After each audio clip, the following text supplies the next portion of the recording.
people said Rodrigo Santilan had everything a man could want. But the night of his engagement party proved how fragile everything really was. One cry from a child was enough to split his perfect world clean in two, right there, beneath crystal chandeliers and golden light, in front of 50 people who believed wealth could protect a soul from breaking. The ballroom glowed with elegance. Music floated softly through the air. Glasses clinked. Laughter echoed. Patricia stood beside Rodrigo, radiant and confident, already moving through the room as if it belonged to her.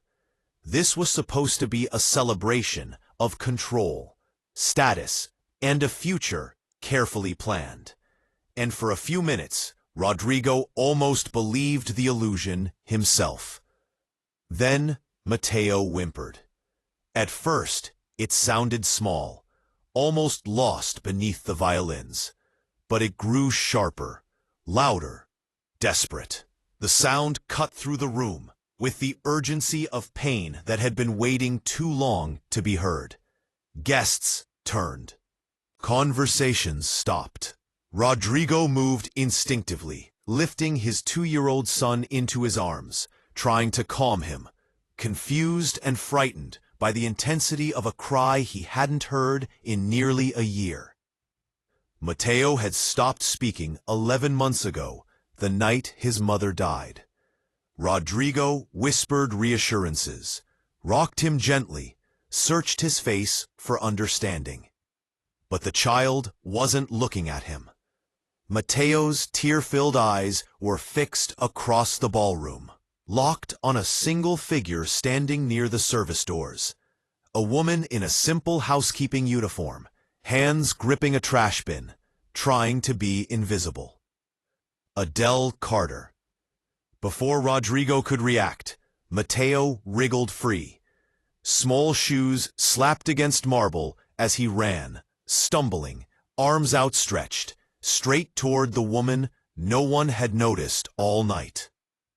He collided with her legs and clung to her with desperate force, burying his face against her uniform as if his life depended on it. Then came the word, "Mama." The room froze. Gasps rippled through the crowd. Patricia's smile shattered. Rodrigo stood rooted in disbelief. His son had not spoken in 11 months. His mother was gone. And yet, here he was, holding a stranger like home had finally been found. Adele stood trembling, hands hovering awkwardly, fear etched into every line of her body. She didn't embrace the child, didn't push him away. She looked like someone afraid to breathe, terrified that any movement would cost her something precious.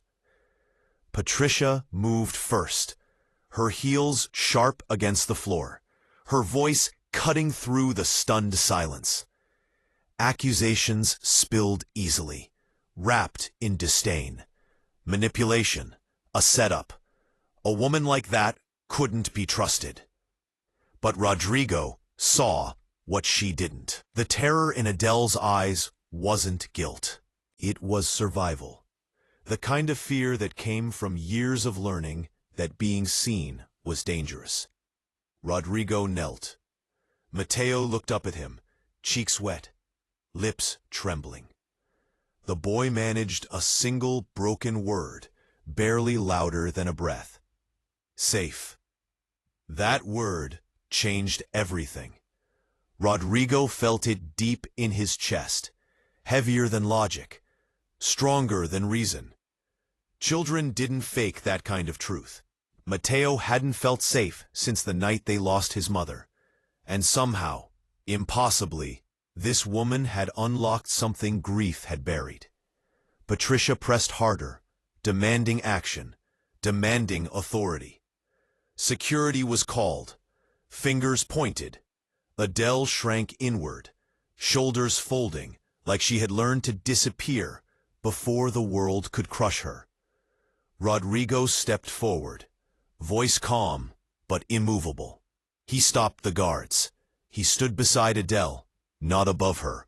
He asked not whether she was dangerous, but whether she was safe. The question broke her. Adele admitted she wasn't safe. Not anywhere. Not ever. And in that confession, Rodrigo understood he was standing in front of someone, carrying a past heavy enough to bend a spine. Away from the ballroom, in a quiet corridor where judgment couldn't reach as easily, the truth began to surface. Adele had been running for 3 years from a man who believed control was love and power was permission. A man with money, influence, and a talent for rewriting truth. When she tried to leave, he made sure no one would believe her.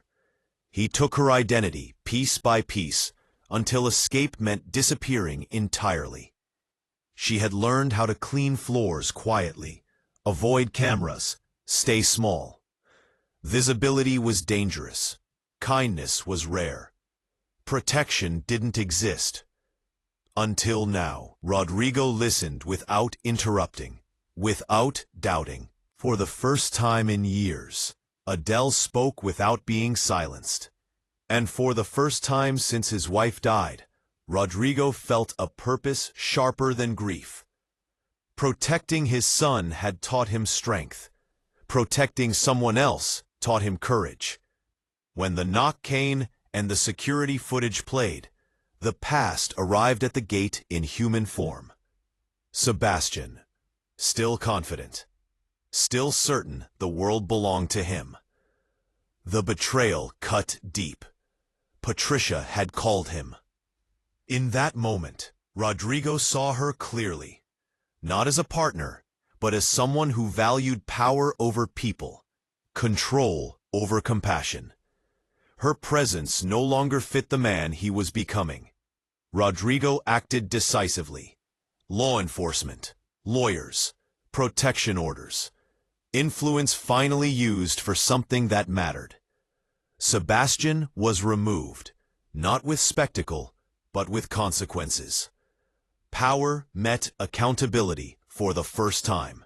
The engagement ended that night, quietly, without drama.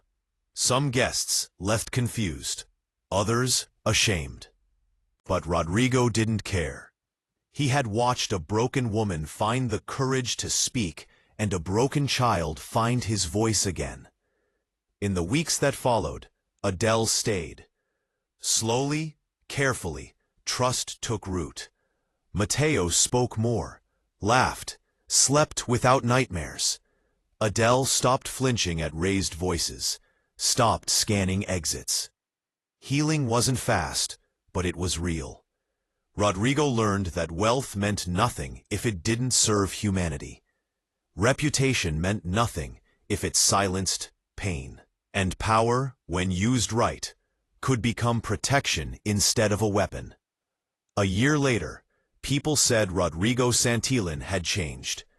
They were right. He had less control, fewer illusions, and a heart finally open to truth. His home was quieter, warmer, real, and Adele Carter, the woman no one saw, had become impossible to ignore. Not because she demanded attention, but because her strength shone in the way she survived, in the way she loved, in the way she chose to stay. Sometimes the people who save us are the ones society teaches us to overlook. Sometimes safety doesn't come from walls or money, but from being believed. And sometimes the smallest voice in the room speaks the loudest truth of all. If this story moved you, remember this. Kindness can rewrite destinies, courage can outgrow fear, and seeing someone fully can change more than one life.